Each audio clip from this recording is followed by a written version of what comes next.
Salut à tous, alors nouvelle vidéo Outlook, comme chaque semaine j'espère que vous allez bien, même si pendant la fin de semaine j'ai eu pas mal de messages sur le GBP, donc les paires GBP, donc il y a pas mal de personnes qui ont commencé à paniquer dès qu'il y a eu cette descente. Personnellement je vois pas pourquoi il y a eu cette panique, donc le down on l'avait anticipé il y a quelques semaines, il y a quelques jeux, enfin la semaine dernière je crois, la semaine d'avant, et et sur la structure, c'est-à-dire sur la structure long terme, ce down-là, il n'avait aucun impact sur le mouvement. C'est-à-dire, maintenant, si je prends une personne qui n'était pas au courant qu'il y avait une news, on va dire une personne qui n'a pas de télé, qui n'a pas d'internet, qui comprend un peu on va dire vite fait le trading, et je lui dis, montre-moi ici où a eu la news, il verra pas de différence. Donc c'est cette mèche là bien sûr, mais elle n'a absolument pas impacté d'un millimètre la structure qu'on était en train d'analyser la semaine dernière. Ça, c'est une bougie qui impacte une structure. Ça, c'est une bougie qui impacte une structure. Ça, c'est le genre de mouvement qui impacte. Mais ce truc là, ce petit morceau de bougie ici, ça n'a rien changé à la structure. Quand il y a eu ce down, beaucoup de gens ont paniqué. Pourquoi? Parce que il y a eu beaucoup de médias qui en parlaient, ça en parlait dans tous les sens, c'était la panique. Mais par contre, ce up là, j'ai pas vu beaucoup de gens paniquer sur ce up là. Pourtant, c'est quasiment la même amplitude sur le mouvement. J'avais annoncé ce up, on a pris ce up là, donc j'ai annoncé le buy quand il était là, je vous ai dit qu'il y aura un up. Et je vous ai dit, dans cette zone-là, on pourrait avoir un down. On a eu les deux. Pourtant, pas de news. Je ne regarde pas les news, je ne regarde pas les infos, je ne fais pas de fondamental. Et ici, ce down-là, il a été pris. Donc, on a eu une pattern qui a annoncé un sell avant même la news. Okay, donc, il y a eu ce A ici, il y a eu ce B là, il y a eu ce C là. Donc, on a eu un regular flat qui a annoncé la news. Ok, donc il a été pris sur ce move là. Donc il y a eu l'impulsion vers le bas, il y a eu la correction ici. Donc rentrée en sell ici. Donc tout ce down on l'a mangé. J'étais même pas devant l'écran quand il y a eu ce down. Donc je suis rentré là parce que je m'attendais à un C bien sûr pour ce A, donc ABC ici, et donc pour ce ABC vers le bas. Ok, donc j'ai pris ce mouvement là parce que j'ai suivi ma stratégie tout simplement, rien à voir avec les news. Et je l'ai eu le down. Maintenant que des gens paniquent sur ce mouvement-là, je comprends pas pourquoi. Donc, le fondamental, j'utilise pas parce que bon, dans le forex, ça n'a juste aucun intérêt. Il y a tellement de news, il y a tellement de mouvements que si vous commencez à trader ça, vous allez devenir fou. Donc maintenant, quelqu'un qui trade sur le long terme, donc investissement, là, ok, je suis d'accord que le fondamental c'est important. Par contre, sur du court terme, moyen terme, ça n'a juste aucun sens. Ce genre de mouvement, donc des news, il y en a tous les jours quasiment. Vous ne pouvez pas... moi, je deviendrais fou si je devais suivre à chaque fois des news et devoir anticiper et avoir des sauts d'émotion comme ça. Ok, donc, pas besoin de paniquer. La structure, elle n'a pas changé. Je vous avais dit quoi? Je vous ai dit que tant qu'il n'a pas cassé ce bas, on est toujours sur un sell. On est sur une correction. Là, il est en train de corriger le mouvement pour encore un down. Ok, donc la news n'a rien changé. Maintenant, qu'est-ce qu'il faut faire? C'est très simple. S'il vient casser le bas et qu'il corrige en dessous, à ce moment-là, il aura validé un contracting flat. Donc il vient, il corrige ici. Et là, on rentre en sell. Ok? Sinon, l'autre possibilité, c'est quoi? C'est qu'il nous fasse encore un up. Alors, ou un up ici, pour valider ce A, B, C, regular flat. Ou sinon, ça c'est le A. Ça, il va nous faire... Alors, attendez, parce que là, ça va être un peu sport. Donc, ça c'est le A ici. Ça, c'est un B en 3 temps. Il nous fait un C ici. Ça devient la correction de ce A ici. Et ensuite, il nous fait le C ici. Et ça devient la correction de ce A ici. Et ensuite, il nous fait le C ici. Et tout ça, ça devient le A, B, C. Ok? Donc, ça, c'est une autre possibilité que j'attends.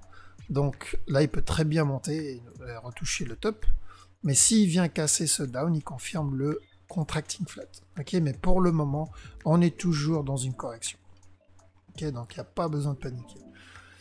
Alors... Et oui, et quelqu'un m'avait posé une question, je lui avais répondu sur Facebook. Ça. Il m'a dit si ce mouvement, si c'est pas la news qui l'a enclenché. Si, bien sûr, la news. En fait, c'est très simple. Le wave theory se base et compte sur les news et sur les gens et sur l'émotion de l'homme pour fonctionner. Je veux dire, s'il n'y a pas ça, s'il n'y a pas les news, le wave theory ne fonctionne pas. D'accord?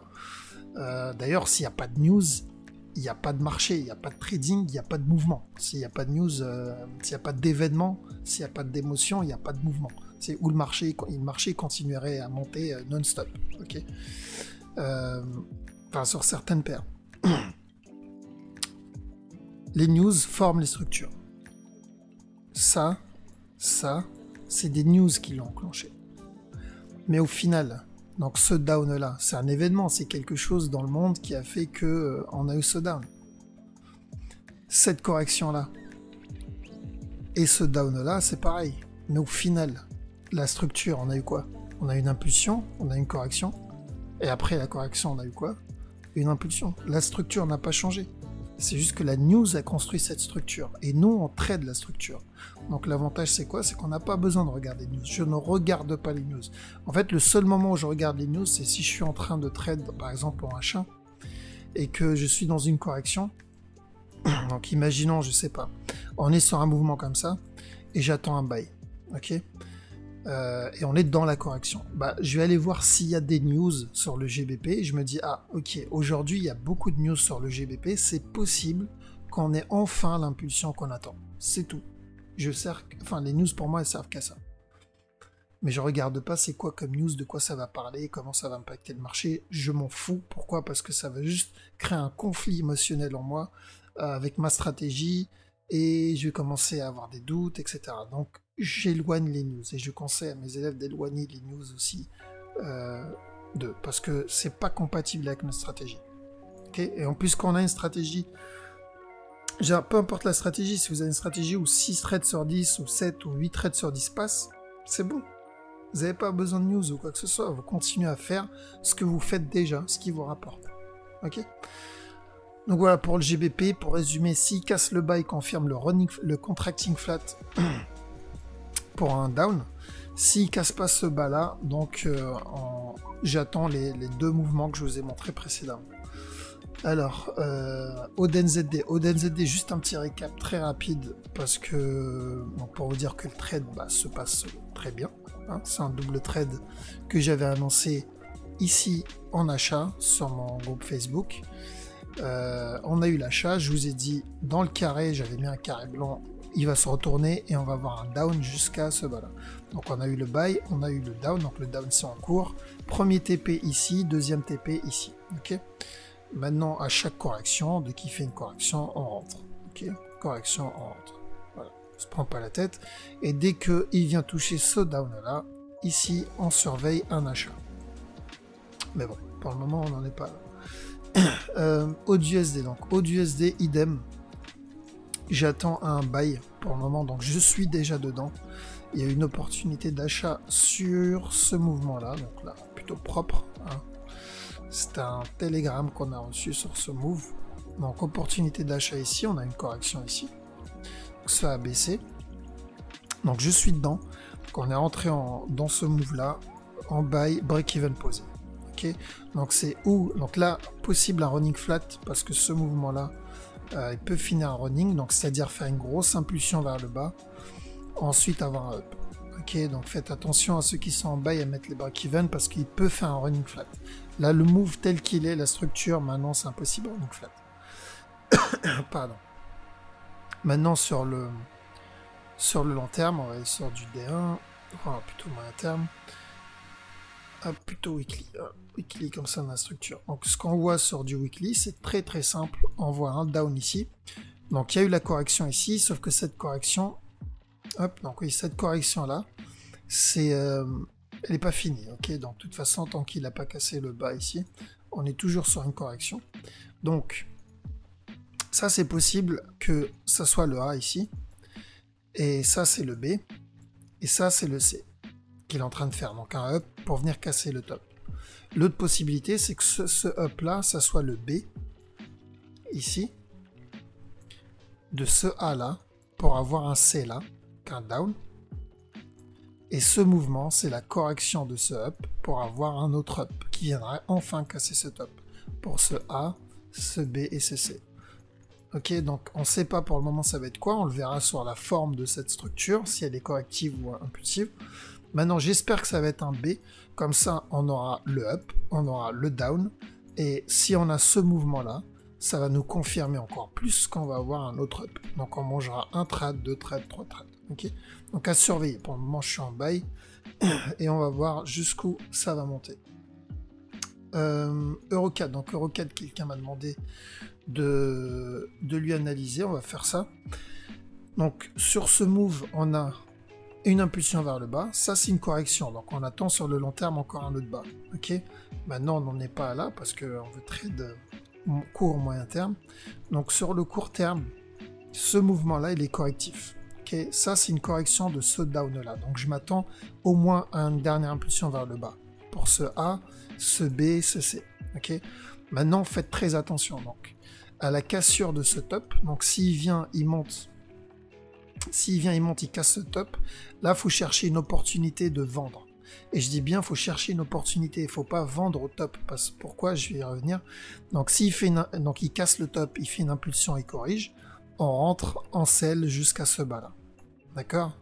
Donc, à la cassure de ce top, on cherche une opportunité de sell et on vend jusqu'à ce bas-là. Pourquoi je dis on cherche une opportunité de sell? Parce qu'il peut continuer à monter comme ça, hop, pour valider ce A, ce B ici, le C ici, et ensuite chuter. Et tout ça, c'était la correction de ce down-là. Ok, c'est pour ça, faites attention à bien attendre une opportunité. Il peut faire aussi un running flat, c'est-à-dire bien sûr continuer à monter, casser le top, chuter ici, et ensuite faire encore un autre up. Au final, la structure long terme restera la même. Donc celle-là pour ensuite chuter. Donc, pour résumer, pour être clair, quand il casse ce top-là, pour le moment, la structure telle qu'elle est, c'est-à-dire tant qu'il n'a pas cassé ce haut-là, un autre down, donc dès qu'il vient dans cette zone, un autre down est possible. Ok? Pour le moment, même très probable. Un autre down est très probable. D'ailleurs, je suis déjà en sell dessus, moi, personnellement, sur ce move-là. Ok? Maintenant, il faut bien faire gaffe. Pourquoi il faut faire attention? Parce qu'il faut attendre un signal. Là, je suis en break-even dessus. Donc là où il y a la mèche, je suis rentré où il y a la mèche, il y a mon break-even qui est posé. Donc sûrement, je vais me faire sortir. Je voulais juste pas louper l'opportunité et j'ai l'expérience pour faire ça. Maintenant, si il monte, il casse ce top, je vais attendre encore une autre opportunité. Et je rentre en sell. Ok? Maintenant, si vous le voyez continuer à monter, c'est pas grave. Vous attendez du coup qu'il casse ce top-là.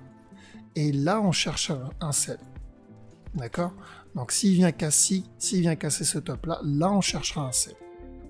D'accord? Donc, dans les deux cas, que ça soit d'ici ou que ça soit d'ici, c'est un sell. Je ne vois pas de buy sur Eurocad. Ok? S'il y a un changement de structure, je vous tiendrai au courant via Facebook. Mais pour le moment, il n'y en a pas. Donc, cherchez une opportunité de vendre. Ok, EuroCHF. Donc, EuroCHF, un bon trade. Ça s'est plutôt bien passé. On a bien mangé dessus. Donc, j'avais annoncé un sell suite à la demande d'une personne, je sais plus c'était qui, m'avait demandé d'analyser cette paire. En plus, je la suivais même pas. Donc, merci à toi. Grâce à toi, j'ai mangé quelques pips. Donc, on a eu le down ici. Donc il y a eu la cassure, on a eu la correction, on a eu ce down, le TP était touché, parfait. Maintenant on est sur ce up. Je vous ai dit attention, le down ça ne veut pas dire que ça va être la grosse impulsion vers le bas, je vous ai dit ça peut être une correction ici, pour ensuite un autre up. Okay, là actuellement, vu la structure, ça y ressemble beaucoup. D'accord? Donc ça ressemble beaucoup à une correction pour encore un autre up. Maintenant, sur ce move-là, cette structure-là m'annonce quoi? Elle m'annonce un autre down, c'est-à-dire au moins un last down, parce que cette structure, elle est assez corrective, ici. Donc, possible qu'on ait eu le A ici, on a le B ici, et là, on est en train de faire le C pour avoir un down, ok? Mais si c'est un down, il faut bien mettre le break-even, donc je suis aussi dans ce trade-là. Je l'ai eu up sur ce move. Ici, sur cette mèche-là, mon break-even est posé. Là, actuellement, il est en train de faire une correction. Donc, s'il continue à faire une correction comme ça, c'est une bonne et une mauvaise nouvelle. Pourquoi? C'est une bonne nouvelle parce que ça veut dire qu'on va avoir un down. Mais c'est une mauvaise nouvelle parce que ça veut dire que c'est une correction. Donc, qui dit correction, dit peut-être encore un autre up. Okay, mais sur du H1, la structure m'annonce toujours, pour le moment, m'annonce encore un sell. Donc, faites attention à ceux qui sont en achat d'en bas. Mettez votre break-even parce que c'est très probable qu'on ait encore un autre down. Okay, Euro-GBP. Donc, Euro-GBP, on a une grosse impulsion suite à la news. Mais est-ce que ça a changé la structure? Bah, pas du tout, en fait, parce que on est toujours sur, sur une downtrend ici. Hop, donc on est toujours sur la downtrend.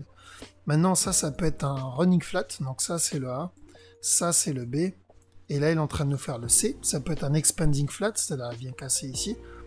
Et ensuite chuter. Ok, donc le TP il est toujours ici, il n'a pas changé. Maintenant on commence à voir que c'est pas un running ni un expanding, mais plutôt un up, parce que c'est possible que ça soit une correction. Bon, j'y crois pas trop, mais c'est possible pour que ça soit encore un autre up. Tant mieux pour nous, j'ai envie de dire. S'il fait une correction là, on buy jusqu'à ce top, et dans cette zone on revend. Donc on va dire que s'il refait un autre up, c'est une deuxième chance pour ceux qui ont loupé le buy, le sell quand je l'avais annoncé. Parce que j'ai annoncé un buy ici et j'ai dit on sell au top. Donc ceux qui ont loupé le sell ici, s'ils remontent casser le top, ça sera la deuxième chance pour pouvoir entrer. Ok, donc ça, c'est pas plus mal au final. Okay, donc, mais pour le moment, j'ai aucun signal d'achat. J'ai un signal sur cette time frame qui annonce toujours une downtrend. Ok, donc à surveiller s'il corrige ici ou pas. Donc s'il corrige, on achète. S'il fait une impulsion vers le bas et corrige ici, bon bah vous connaissez la chanson, vous rentrez un sell jusqu'à ce down là, ok? Parce qu'on a quand même bien mangé sur cette paire, on a mangé ce up, on a mangé ce down ici, il y a eu la correction et on a remangé encore un down. Donc quasiment 3 trades sur cette paire. Alors, Euro-JPY, donc Euro-JPY, toujours la même structure, donc je vois toujours cette structure là pour un down. Deuxième structure que je vois, c'est un running flat ici pour un last up et ensuite un down. Et pour le moment, en H1, il est en train de me faire une correction.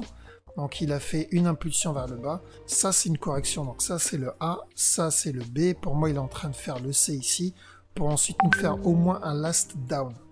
Un last down, pourquoi? Parce que tout ce mouvement là, ça peut être juste un A ici. Donc ce move en 3 temps, c'est le B, nous faire encore un up ici pour le C, et ça c'est la correction de ce down là pour ensuite avoir le bas qui va valider bien sûr la première structure qu'on a vue il y a 2 semaines, c'est-à-dire le regular flat pour avoir le C ici. Ok, donc s'il fait ça, c'est parfait parce que on prendra au moins 4 trades. Maintenant, on surveille d'abord ce qu'il va nous faire tout de suite. Donc à la cassure de ce top ici, hop, ici voilà. Donc s'il casse ce top, vous surveillez une opportunité de vendre. Donc à la cassure, vous attendez une opportunité, donc un signal de vente en utilisant votre stratégie, votre façon de trader. Donc pour mes traders, mes élèves, si vous regardez cette vidéo, attendez bien, comme on a vu en webinaire bien sûr, un signal. Donc impulsion, correction, vous connaissez la chanson. Maintenant, ceux qui ne maîtrisent pas le wave theory, utilisez votre stratégie pour rentrer, ok? Ne vendez pas à la cassure. C'est très risqué de vendre à la cassure. Donc, ceux qui gèrent la stratégie peuvent faire ça parce qu'ils pourront comprendre un retournement et mettre le break-even au coupé. Mais ceux qui gèrent pas ça, attendez un signal. Donc, je répète, s'il y a une cassure du top, vous attendez un signal et vous vendez jusqu'à ce bas-là, ok? Ensuite, RoneZD. RoneZD, bon... on a bien mangé sur RoneZD. Sincèrement, il n'a pas été radin avec nous. On a mangé de là. Donc j'avais annoncé le sell ici, quand il en était dans cette zone-là. Et on a déjà mangé 800, presque 900 pips. Ok, et on lui a même pas rendu la monnaie. Et là, c'est même pas fini parce que le move, la dernière fois qu'on a fait une analyse, donc quand on était là, je vous ai dit il y a 3 possibilités. Quand on était ici, c'est où on va avoir un running flat pour un up, un dernier up ensuite chuter, ou on va avoir un expanding flat pour un dernier up ensuite chuter, ou sinon il va chuter tout de suite jusqu'à ce bas. On peut déjà éliminer un scénario, c'est-à-dire le running flat, on peut l'éliminer. Donc maintenant, il ne reste plus que 2 scénarios. Et ça, c'est excellent parce qu'on réduit les scénarios, du coup, on augmente les chances. Donc là, les scénarios qui restent, c'est ou un expanding flat, ou il chute tout de suite, jusqu'à ce bas. Donc je vais vous dire la même chose que la dernière fois. À chaque fois que vous avez une correction, vous rentrez en sell, tout simplement, et vous mettez le break-even. Il y a eu 3 chances de rentrer. Donc il y a eu la première, celle que j'ai annoncée. Il y a eu la deuxième ici, parce que je vous ai dit, on peut prendre ce mouvement-là, ou sinon, j'ai dit, vous attendez la cassure de ce down et une correction en dessous. Il y a eu la cassure du down. Hop. Bon, on va faire par-dessus. Donc, il y a eu la cassure du down, il y a eu la correction en dessous. Donc, il y a eu une autre opportunité d'entrée. Et il y a eu une troisième ici. Opportunité d'entrée. Ok. Et on a eu une ici, mais celle-là, elle était assez compliquée si vous n'avez pas d'expérience dessus. Mais cela, franchement, c'était du brainless, comment dire en anglais, je sais pas comment ça se dit en français, mais genre, il n'y avait pas besoin de réfléchir quoi, pour celle-là. C'était vraiment un message, un télégramme. Donc, même principe, hein, ça n'a pas changé. On attend une correction et on rentre et vous mettez le break-even parce que un expanding flat est toujours possible. Par contre, si l'expanding flat n'arrive pas, c'est-à-dire qu'en fait, le mouvement est terminé, ici, alors on va avoir un down jusqu'à ce bas là pour valider ce A, B, C, et ensuite on aura un up pour valider ce A, ce B, ce C, pour ensuite avoir un down.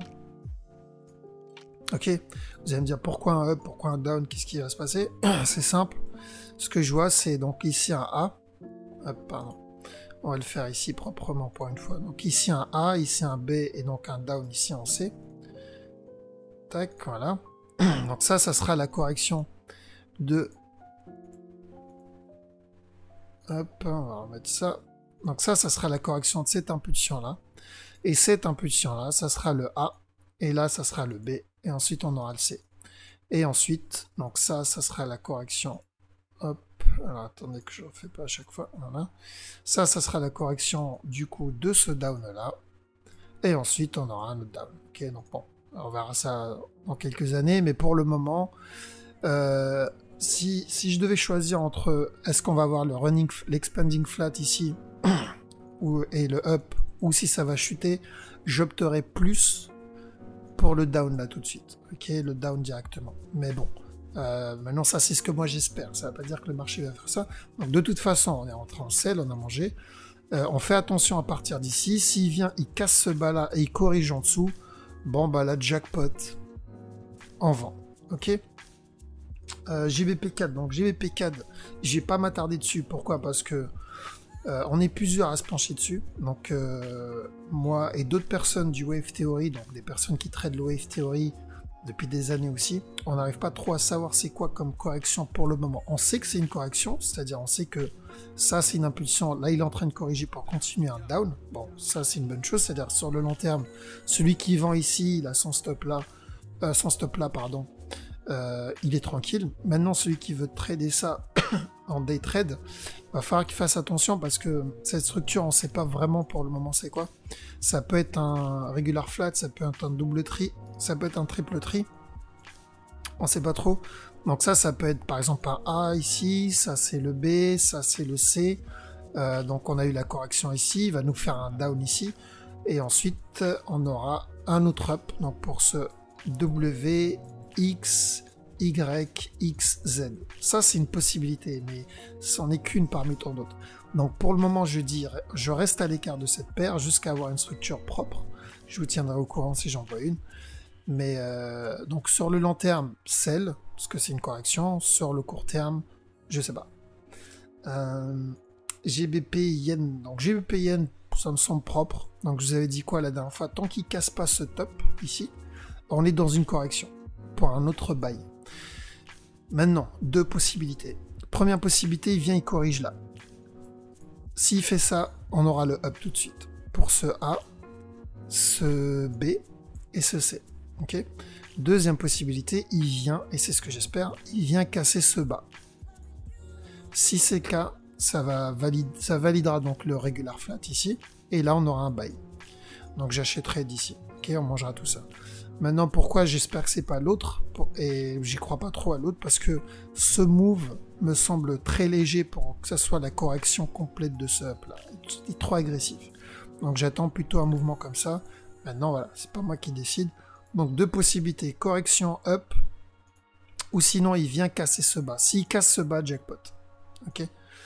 Alors dernière possibilité, mais là les probabilités sont vraiment basses, c'est que ça soit un contracting, donc un mouvement contracting flat ici, comme ça, et ensuite ça chute. Ça c'est une possibilité à ne pas négliger, à garder en tête, mais c'est rare. Ok, les contracting, c'est pas tous les. C'est vrai que les contracting on les voit souvent sur les GBP, mais c'est quand même assez rare.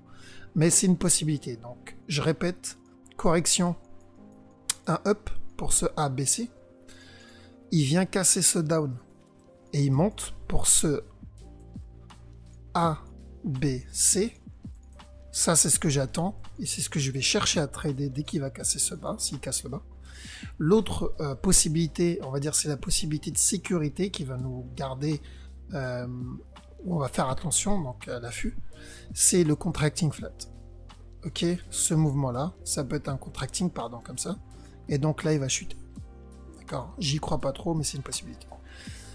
Voilà, donc maintenant, petit time frame, là ce qu'il est en train de nous faire, il corrige pour encore descendre, donc s'il continue à corriger, en vend, on fait attention au down ici. Ok. GPUSD on l'a vu. USD CHF, bon, celui-là pareil. On l'a saigné à blanc. Le pauvre, vers la fin, il commençait à s'essouffler ici. Là, il commençait à s'essouffler, nous faire une divergence. Bon, on le sentait venir quand même que le down là, il était téléphoné, qu'on le voyait venir. Maintenant, faites attention, le premier TP, on l'a eu. Donc, pour rappel, le premier TP, il était là, ici.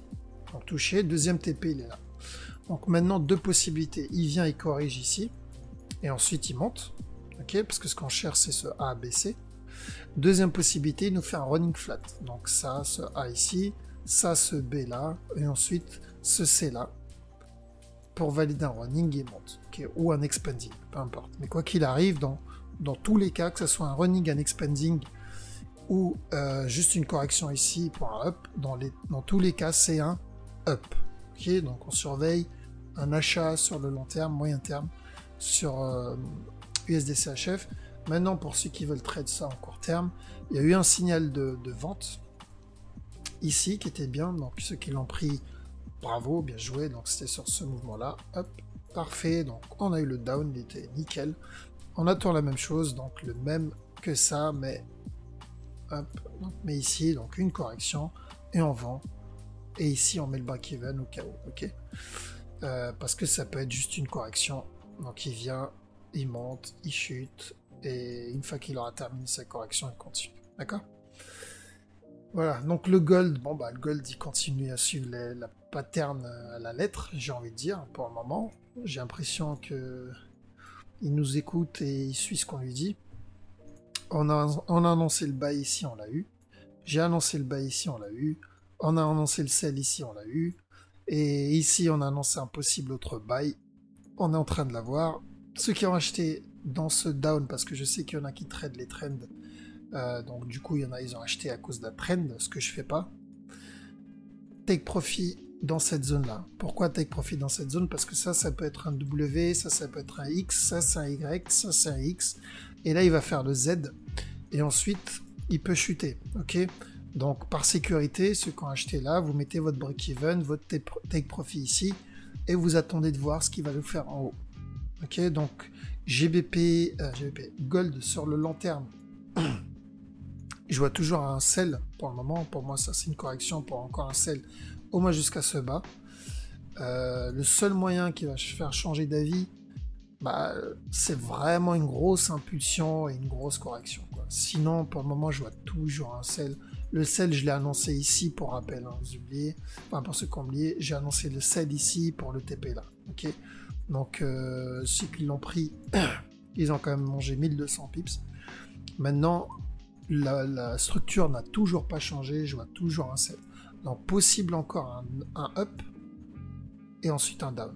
Ok. Et le silver, bon, le silver, c'est simple, j'achète. J'achète. Acheter. Je veux dire, si vous voulez une paire, c'est que sur le long terme, je dis bien sur le long terme, c'est un investissement, pas du trading.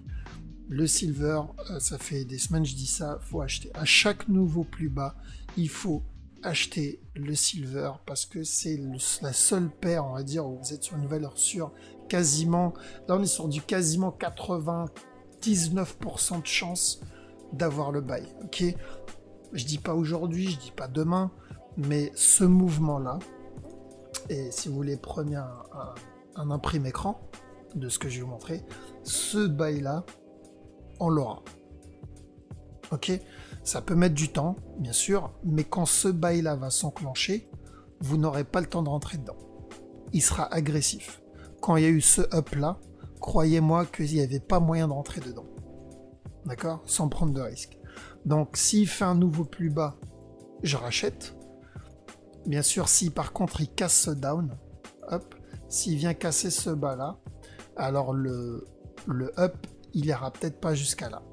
Ça sera, s'il vient casser ici, ça sera un up dans cette zone-là avant de chuter. Ça sera quand même ça. Mais pour le moment, il l'a pas cassé. Et vu qu'il l'a pas cassé, à chaque fois qu'il y a une opportunité d'achat, en buy, le take profit, il sera dans cette zone-là. Ok, donc on passe de 14 à 20 $. Donc quand même un bon trade sur le silver en swing, gros swing. Ok. Voilà, donc je vais pas faire une longue vidéo, dans 32 minutes, c'est parfait. Donc je vous souhaite un bon week-end d'ailleurs. N'hésitez pas à rejoindre le groupe et je voudrais remercier les personnes qui ont liké ma vidéo et qui commentent mes vidéos. Pourquoi? Parce que ça paraît anodin pour vous, mais pour moi c'est la seule manière de savoir si mes vidéos plaisent ou si il y a des personnes qui apprécient ce que je fais.